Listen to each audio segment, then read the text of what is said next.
Emesayo, Chipe Mongo, Patrick Ekofo, Maman Chantale, Alondra Brabo, Maoneleng. Allô tout le monde, bienvenue dans GK Fashion Addict. On se retrouve aujourd'hui pour une nouvelle vidéo. Franchement, c'est mon comeback, guys. C'est mon comeback. Je n'ai pas fait des plans, je n'ai rien écrit. Je vais essayer de vous expliquer le mieux que je peux. Si je pars un peu dans tous les sens, excusez-moi, mais je vais essayer d'être le plus clair possible. Je vais vous expliquer pourquoi est-ce que j'étais absent pendant aussi longtemps. Voilà. Pourquoi est-ce que c'est 2 mois, je pense 2 mois, 3 mois, je sais plus, que j'ai rien posté. À un moment donné, j'ai même supprimé mes vidéos. Voilà, je vais vous expliquer tout ça. Bon, il faut savoir que, première de choses, c'est que j'ai fêté mes 25 ans. Donc voilà, j'ai fêté un quart de siècle. Donc je m'étais dit que comme ça se fête. Franchement, un quart de siècle, je trouve que ça se fête. Et depuis longtemps, j'ai toujours voulu faire ma fête dans un bateau. J'ai toujours voulu que ma fête se déroule dans un bateau, genre en été, il fait beau, la musique, la bouffe, on danse, en même temps, c'est le bateau quoi, voilà, vous connaissez le mood un peu. Donc j'ai toujours voulu ça. Donc du coup, cette année, j'ai eu l'opportunité de le faire hein, parce que quand j'ai émis l'idée à mes amis, je leur ai dit, écoute guys, moi c'est ce que je veux pour ma fête. Et du coup, ils étaient tous chauds en fait, parce que je pense qu'après la Covid, tout le monde est chaud de faire la fête, tout le monde est vraiment, tout le monde est au taquet là. Donc du coup, mais il y avait une chose que je ne savais pas, c'est que c'est toute une organisation. Vraiment, pour ma fête, je ne voulais pas beaucoup de gens, donc je voulais une dizaine de personnes environ. Donc du coup, c'est toute une organisation. Parce qu'il fallait que je paye, il fallait que je fasse la réservation, il fallait que je trouve l'heure parfaite pour tout le monde, il fallait qu'on s'y ensemble, il fallait que j'achète la nourriture, il fallait que je m'occupe de l'alcool. Oh my God, je vous dis, j'ai failli devenir fou. J'ai failli devenir fou et je ne sais pas comment je fais pour tenir en fait. Comment je fais pour aller jusqu'au bout, mais je l'ai fait. Je ne sais pas comment je l'ai fait. Donc, ma fête, moi je suis né le 9 juillet, mais ma fête, je l'ai fait le 10. Donc, du coup, c'était un samedi, ça tombait une super belle journée. Vraiment, j'ai été chanceux pour ce coup-là. Dieu m'a béni cette journée-là, vraiment. Parce que je me rappelle toute cette semaine-là, il faisait vraiment pas beau, vraiment. Et c'était la seule journée qui faisait beau, c'était ces samedis-là. Donc, franchement, j'étais super content. Donc j'ai loué un bateau, j'ai fait la réservation, mais à la dernière minute, il y avait toujours des choses qui ne se passaient pas. Les gens qui avaient réservé, finalement, ils ne pouvaient pas venir. Il y avait d'autres personnes qui voulaient se rajouter, mais je ne savais pas trop si les autres allaient se pointer à la fin. Donc du coup, c'était vraiment dur pour les organisations. Franchement, organiser un événement, c'est tout un métier. Vraiment, les gens qui les font, maintenant, je vous respecte un peu plus parce que vraiment, c'était quelque chose. Entre, genre, attendre après l'argent après les gens, attendre après les réservations par-ci, que les gens arrivent en retard, confirmer la place de gens, envoyer un message que les gens ne répondent pas. Oh, c'était horrible. Les informations que tu répètes et tu répètes, tu dis aux gens que c'est samedi, tout le monde pense que c'est vendredi, tu dis que c'est à 3 heures, les gens pensent que c'est à 5 heures. C'est un truc de fou. Mais bon, au moins ça s'est fait. Grâce notamment à mes amis que je remercie. Parce que je ne peux pas tous les citer, sinon la vidéo va être longue. Mais ils se reconnaissent là. Tous mes amis qui étaient présents pour ma fête et ceux qui étaient présents à la maison aussi. Je vous remercie vraiment. Vous êtes des anges. Merci de m'avoir accompagné dans cette folie. Vraiment, c'était une journée mémorable et inoubliable que je n'oublierai jamais de toute ma vie. Donc voilà. Ça, c'était la première des choses qui a fait en sorte que j'étais vraiment absent pendant un long moment parce qu'il fallait que j'organise tout ça. Puis moi, je suis quelqu'un que lorsque j'ai des problèmes ou lorsque j'ai quelque chose qui me tracasse dans la tête, je n'arrive pas à faire autre chose en fait. C'est vraiment un défaut. Je n'arrive pas à faire autre chose lorsque ma tête n'est pas légère. Là, je vous parle, je n'ai pas quelque chose qui me tracasse. Je suis super léger. Donc là, pour moi, ça va mieux, tu vois. Mais quand est-ce que je pense à l'organisation, je stresse un peu, est-ce que ça va avoir lieu, est-ce que les gens vont venir? Vous savez, tous ces craintes-là, on sait tous que les gens vont venir parce que les gens vous ont donné leur argent, mais on ne sait jamais, quelque chose peut arriver, et puis voilà. Bref. Donc, ça c'était la première raison pour laquelle je faisais plus de vidéos. Et la deuxième raison, c'est que j'ai beaucoup réfléchi par rapport à l'idée de ma chaîne, par rapport à mon contenu et tout. Voilà, au départ, je voulais vraiment faire une chaîne 100% mode. Sauf que je vis dans une ville où faut savoir que Montréal n'est pas très... c'est pas connu là, c'est pas la ville qui est connue en premier lieu pour être une ville de la mode en fait. Je suis pas à Paris, c'est ce que je veux dire. Je suis pas à Paris quoi, donc voilà. Et voilà, je réfléchissais, je réfléchissais. Et puis, il faut savoir aussi que j'ai pas beaucoup de matériel. Là, je tourne cette vidéo, je n'ai même pas d'ordinateur en fait. Je le fais tout avec mon téléphone. Je fais tout avec mon téléphone cellulaire. Donc, c'était dur des fois aussi mentalement. Il y a des montages que j'aimerais faire aussi pour mes vidéos, mais que je trouve pas. Voilà, tu sais, j'étais vraiment nouveau dans cette game et il y a des choses que je maîtrise pas encore vraiment. Il y a des choses que je trouve sur le tas que personne nous dit. Personne qui fait des vidéos dit qu'il y a ces choses-là qu'il faut faire. Donc, je dois le découvrir par moi-même. Donc, des fois, je me disais, purée, genre, est-ce que je vais y arriver? J'ai beaucoup douté. J'ai vraiment beaucoup douté. Et à un moment donné, j'ai même tout supprimé. J'ai supprimé toutes mes vidéos parce que je me disais que j'arriverai jamais. Je ne serai jamais aussi bon que les autres youtubeurs. Je ne serai jamais aussi professionnel. Ma chaîne serait jamais, mes vidéos ne seraient jamais clean. Voilà. Donc, du coup, j'ai beaucoup douté, énormément. Vraiment, j'ai beaucoup douté. Et au final, j'ai fait un examen de conscience. Je me suis dit que je vais offrir ce que je peux offrir, à la limite de ce que je peux donner. Je vais essayer de faire le meilleur de moi, donner le meilleur de son, le meilleur d'image. Mais après, je vais m'améliorer avec le temps. Donc, il faut que j'accepte la situation telle qu'elle est pour qu'avec le temps, je puisse voir la différence, quoi. Donc, du coup, voilà. C'est pour ça, je suis des retours. Des retours. Donc, j'espère que les gens qui aiment mes vidéos ne me tiennent pas à rigueur. Donc, je vais essayer d'être un peu plus constant, un peu plus régulier. Donc, voilà. Ça, c'était les deux premières choses qui ont fait en sorte que j'étais un peu absent voilà, pendant tout ce temps. Mais aujourd'hui, je voudrais me confier un peu à vous. On va parler pas de la mode aujourd'hui. J'ai décidé de vous parler de moi un peu pour que vous appreniez un peu plus à me connaître. Voilà, je vais vous confier sur moi en fait, parce que je me suis dit je suis le meilleur exemple pour expliquer certaines choses. Genre, j'aime mieux me baser sur moi, comme ça les gens comprennent un peu mieux ce que j'essaie de dire. Je sais que je voudrais me baser sur la mode, mais je vais essayer aussi d'inclure la médecine esthétique, la chirurgie esthétique, toutes les choses qui sont liées, parce que c'est lié à la mode, c'est lié à l'apparence, c'est lié à la beauté et tout ça. C'est un peu mon univers, donc du coup, je me suis dit, je vais intégrer ça. Aujourd'hui, j'ai décidé de vous parler d'un traitement qui m'a énormément aidé, qu'on appelle les micro-needling. Il faut savoir que moi, dès l'âge de ma puberté, en fait, j'ai eu un problème de peau, mais incroyable. Je sais pas, c'est peut-être dû...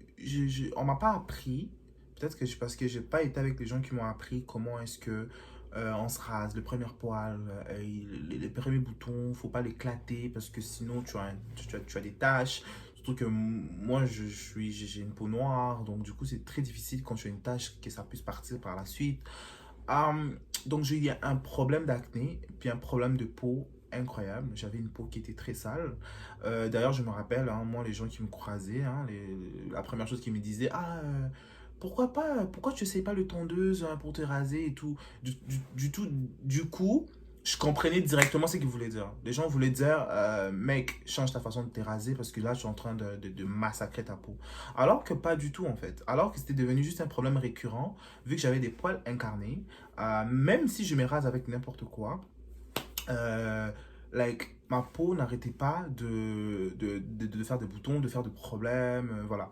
Là, j'ai encore quelques boutons de fois, mais c'est pas aussi qu'avant, là. Avant, c'était vraiment pire, là. Genre, j'étais vraiment très complexé par ça. Puis, il faut savoir que le visage, c'est quelque chose c'est la première chose que les gens voient. Tu peux t'habiller comme, je sais pas, comme l'ange, là. Tu peux t'habiller comme, je sais pas, comme c'est pas permis de s'habiller, avec des vêtements chers, avec de trucs de ouf qu'on n'a jamais vu de l'humanité.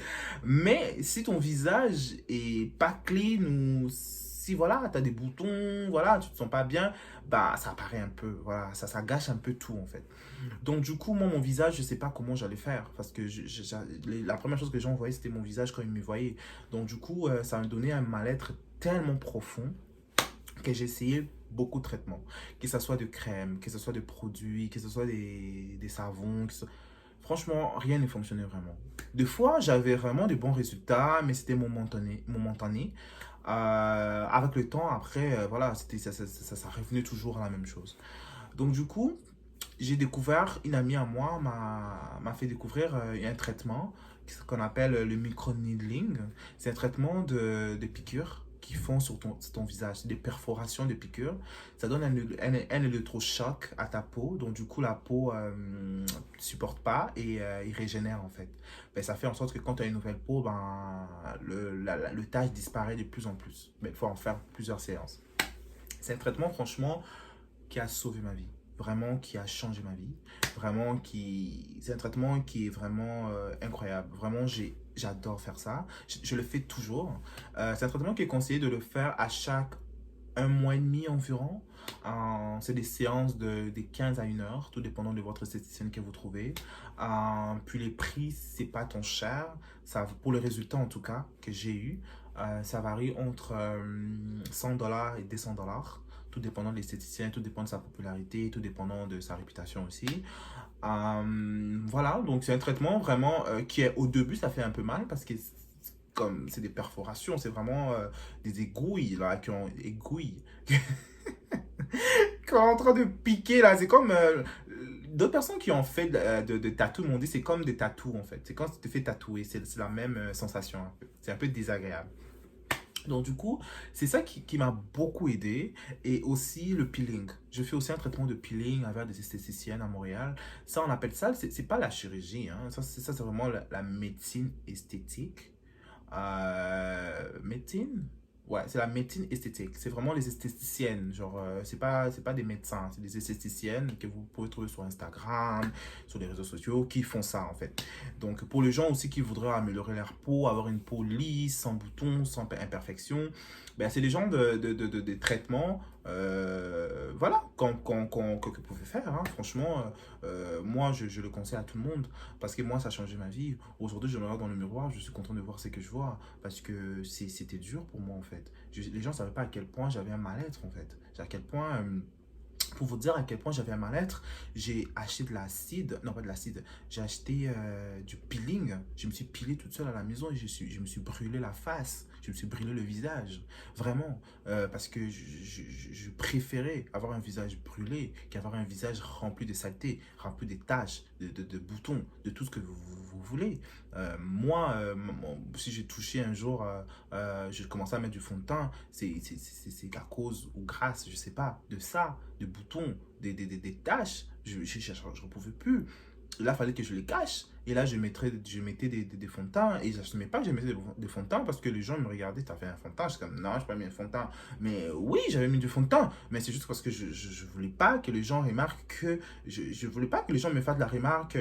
Ah, tu dois faire ça. Tu sais, des fois, les gens pensent, ils te conseillent. Mais c'est juste comme tu le sais tellement au fond de ton cœur que ça te gêne encore plus qu'autre chose. Donc, du coup... c'est très dur pour moi. Voilà, j'ai acheté le peeling que j'ai à faire toute seule à la maison. C'est super dangereux. Franchement, je ne vous le conseille pas, aucunement. Voilà, allez voir des professionnels. Mais moi, à l'époque, je ne savais pas que des professionnels faisaient ce genre de choses. Donc, du coup, moi-même, j'allais sur Internet parce que j'attendais, ah oui, des gens qui ont parlé un peu. Ah, le peeling, ça change la vie. Le peeling aussi, ça fait du bien à la peau et tout. Donc, j'en avais acheté et j'en avais mis un peu trop. Parce qu'en fait, au début, quand tu le mets, tu sens rien en fait. Le peeling, c'est comme de l'huile en fait. Tu le mets, tu sens rien. C'est avec le temps parce que c'est de l'acide en fait. Quand de l'acide touche l'eau de ta peau, bah, ça commence à brûler. Donc du coup, si tu mets plusieurs couches, bah, bonne chance. Bonne chance à toi. Donc ça, c'est vraiment quelque chose que je suis content aujourd'hui que j'ai trouvé ma routine. Présentement, j'utilise des savons noirs, ça s'appelle Dodo Hudson, que j'utilise avant de dormir. Je lave mon visage. Le matin aussi, je lave mon visage avec ces savons-là. Ça m'aide énormément aussi. À chaque 1 mois et demi ou 2 mois, 3 mois, 3 mois maximum, je pense, je vais voir l'esthéticienne pour faire le traitement de microneedling. Vraiment, je suis super content. Je suis super content. Et donc, c'est mon petit secret qu'aujourd'hui, je suis venu vous dévoiler pour les gens qui ont ces problèmes-là, d'acné, de taches, de boutons, de tout ce qui s'ensuit. Allez faire les traitements. Et puis, c'est pas tant cher, hein, franchement, pour le résultat. Pour moi, après, je sais pas pour les autres, mais pour moi, je trouve que le prix en vaut la peine. Vraiment, on vaut la peine. Donc voilà, donc c'était tout pour aujourd'hui. Donc j'espère que vous avez aimé cette petite vidéo comeback. Donc voilà, je vais essayer de vous faire de vidéos un peu plus souvent, de vidéos à thème. Voilà, je vais essayer de trouver des idées. Franchement, j'ai énormément d'idées. Il suffit juste vraiment que je les mette en pratique et je les mette en exécution. Voilà. Donc d'ici là, portez-vous bien. Pour ceux qui ont aimé la vidéo, n'oubliez pas de liker, de commenter, de partager, de vous abonner surtout. Vraiment, les abonnements là, je vous dirais honnêtement, c'est le source de motivation. Quand tu vois un abonnement, un like, je vous dis, vous savez pas à quel point que c'est précieux. Surtout quand tu fais un travail, tu prends ton temps de faire quelque chose et tu vois que quelqu'un like, commente ou partage. Je vous dis, ça fait vraiment du bien de voir ça. Donc, je vous conseille pour les gens qui veulent le faire, je vous motive à le faire. Donc, restez là, restez sur ma chaîne. Merci de votre confiance. Merci pour les abonnés, les peu que j'ai, mais qui sont restés. Donc, j'avais peur que les gens se désabonnent, mais non, les gens sont encore là. Donc, je vous remercie d'être là. Donc, on se retrouve prochainement pour une nouvelle vidéo. D'ici là, portez-vous bien et je vous dis bisous.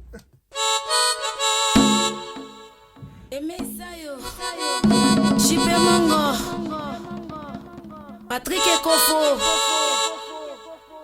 Maman Chantal, à Londres, Bravo, Maman Elengi. Beaucoup la condé,